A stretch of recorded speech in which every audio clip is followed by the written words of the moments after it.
എൻ്റെ ആവശ്യം ഇത്രയേ ഉള്ളൂ. ദീ കാണുന്ന വീട് കണ്ടോ, ഇതാണ് എൻ്റെ വീട്.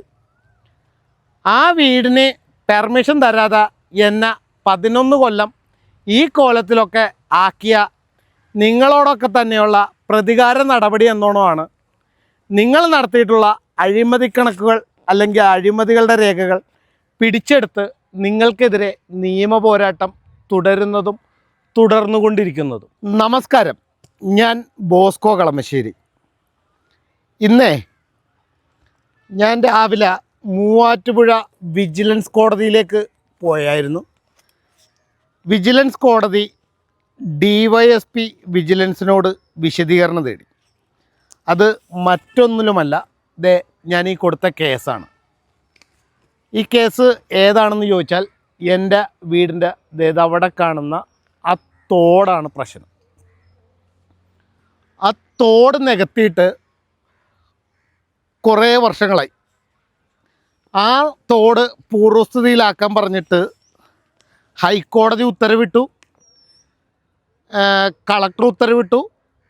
അങ്ങനെ ഇനി ഇടാനായിട്ട് കേരള സംസ്ഥാനത്ത് ഇനി ഒരാളുമില്ല. എന്നാലും നികത്തില്ല എന്നുള്ള വാശിയിലാണ് കളമശ്ശേരി നഗരസഭ. അങ്ങനെ ഞാൻ കൊണ്ടുപോയി പോലീസിൽ കൊടുത്ത പരാതികൾ ഉൾപ്പെടെ ഇന്ന് ഞാൻ കൊണ്ടുപോയി വിജിലൻസിൽ കൊണ്ടുപോയി പരാതി കൊടുത്തെങ്കിലും അവർ പറയുന്നത് തുടർ നടപടികളിലേക്ക് സ്റ്റെപ്സ് എടുത്തു. അങ്ങനെ വിജിലൻസ് കോടതി FIR രജിസ്റ്റർ ചെയ്യുന്നത് ഉൾപ്പെടെയുള്ള ഓരോ പ്രവൃത്തികളും ആക്കി വച്ചിട്ടുണ്ട്. എന്തായാലും DYSPയുടെ വിശദീകരണത്തിന് ശേഷം വിജിലൻസ് എടുത്ത നടപടികളുടെ തുടർ നടപടികൾ എന്നോണം ഇതിൽ അടുത്ത സ്റ്റെപ്സ് എന്ന് പറയുന്നത് FIR രജിസ്റ്റർ ചെയ്യുക എന്നുള്ളതാണ്. FIR രജിസ്റ്റർ ചെയ്ത് കഴിഞ്ഞാൽ ഉദ്യോഗസ്ഥൻ്റെ ജോലി പോകുമോ ഇല്ലയോ എന്നുള്ള കാര്യം മാത്രമാണ് പിന്നെ എനിക്ക് അന്വേഷിക്കേണ്ടതുള്ളൂ. കാരണം ഇതുപോലെയുള്ള കാട്ടുകള്ളന്മാരെ ജോലിയിലിരുത്താൻ പാടില്ല. കാരണം ഇന്ന് ഞാൻ വിജിലൻസ് കോടതി ചെന്നപ്പോൾ ഒരു മുനിസിപ്പൽ സെക്രട്ടറി എന്നോടൊരു കഥ പറഞ്ഞു. പഴയ മുനിസിപ്പൽ സെക്രട്ടറി, ഇപ്പം അയാൾ വക്കീലാണ്. അപ്പം അദ്ദേഹം എന്നോട് പറഞ്ഞ കഥ ഇങ്ങനെയാണ്. അദ്ദേഹം മലപ്പുറത്തിരിക്കുന്ന സമയത്ത് ഒരു തോട് നികത്തി. കേരള ഹൈക്കോടതി ആ തോട് പൂർവ്വസ്ഥിതിയിലാക്കാൻ ആവശ്യപ്പെട്ടു. അവരതിനെ പോയി സ്റ്റേ മേടിച്ച് വെച്ചു. സ്റ്റേ മേടിച്ച് അതുകൊണ്ട് അദ്ദേഹത്തിൻ്റെ ജോലിക്ക് കോട്ടമൊന്നും സംഭവിച്ചില്ല എന്നാണ് അദ്ദേഹം എന്നോട് പറഞ്ഞത്. അപ്പോൾ എങ്ങനെയുണ്ട് ഗെയിം? സർക്കാർ ജോലി കഴിയുന്നു, LLB എടുക്കുന്നു, സ്വയം വാദിക്കുന്നു, രക്ഷപ്പെടുന്നു. അപ്പോൾ ഇങ്ങനെ നടക്കുന്ന ഗീവ് ആൻഡ് ടേക്ക് പോളിസികളാണ് വിജിലൻസ് കോടതിയിൽ. ഇനി മറ്റൊരു കഥ കൂടി പറയാം. എന്തായാലും വിജിലൻസിൻ്റെ മുകളിൽ അല്ലെങ്കിൽ വിജിലൻസ് കഴിഞ്ഞാൽ സർക്കാരിലേക്ക് ഫയൽ കൈകാര്യം ചെയ്യുന്നത് മുഖ്യമന്ത്രിയാണ്. മുഖ്യമന്ത്രി അവിടെ നിന്നും ഒരു ഒപ്പിട്ട് കൊടുത്താൽ മാത്രമാണ് വീണ്ടും അത് തിരിച്ച് അന്വേഷണത്തിലേക്ക് വരത്തുള്ളൂ. എന്തായാലും ഫയൽ മുഖ്യം, ഫയലിന് മുകളിലും അടയിരിക്കുന്ന എല്ലാവരോടും എനിക്ക് ഒന്നേ പറയാനുള്ളൂ.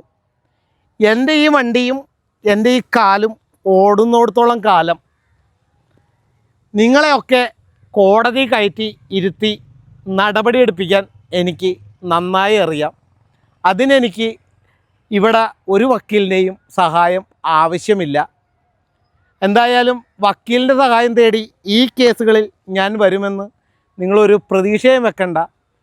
എന്തിനാണ് ഞാൻ ഈ കയ്യിലെ കാശ് മുടക്കി ഇതേപോലെ രേഖകൾ സമ്പാദിച്ച് നിയമപോരാട്ടം നടത്തുന്നതെന്ന് നിങ്ങൾക്കറിയാമോ? ഈ കാണുന്ന വീട് കണ്ടോ? ഈ കാണുന്ന വീടിന് പെർമിഷൻ തരാതെ പോയത് 11 കൊല്ലം നിയമപോരാട്ടം നടത്തിച്ചത് എന്നെ ഈ വീടിൻ്റെ വിഷയത്തിലാണ്. എനിക്ക് നിയമപോരാട്ടത്തിൽ എനിക്ക് വീടിൻ്റെ പെർമിഷൻ തന്നില്ലെങ്കിലും ഈ ഫയൽ കൈകാര്യം ചെയ്ത പല ഉദ്യോഗസ്ഥരും പലരിൽ നിന്നായി കൈക്കൂലി വാങ്ങിക്കൊണ്ടാണ് ഇവിടെ പല അനധികൃത നിർമ്മാണങ്ങൾക്കും ഒത്താശ ചെയ്തു കൊടുത്തത്.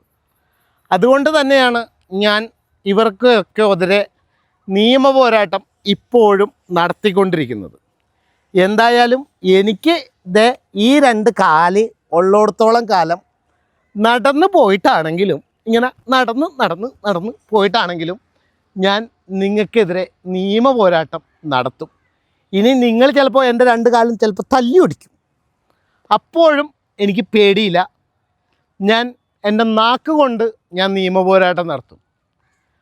പണ്ട് എന്നെ ഒരു കള്ളക്കേസിൽ കൊടുക്കാനൊക്കെ നോക്കിയ പോലെ, പക്ഷേ എന്നിട്ടും ഞാൻ പതറിയില്ലല്ലോ.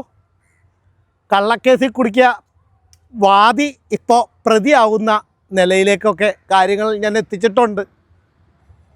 എന്തായാലും ഞാൻ നിങ്ങളെപ്പോലെ മറ്റൊരു വക്കീലിനെ വെച്ചിട്ടല്ല ഞാൻ കേസ് നടത്തുന്നത്. സ്വയം വക്കീലാണെന്നൊക്കെ അവകാശപ്പെടുമെങ്കിലും കോടതിയിലോട്ട് കയറുമ്പോൾ മുട്ട് കയ്യും കാലും ഇങ്ങനെ കടന്ന് വിറയ്ക്കുന്ന ആ വിറവലൊന്നും എനിക്കില്ല.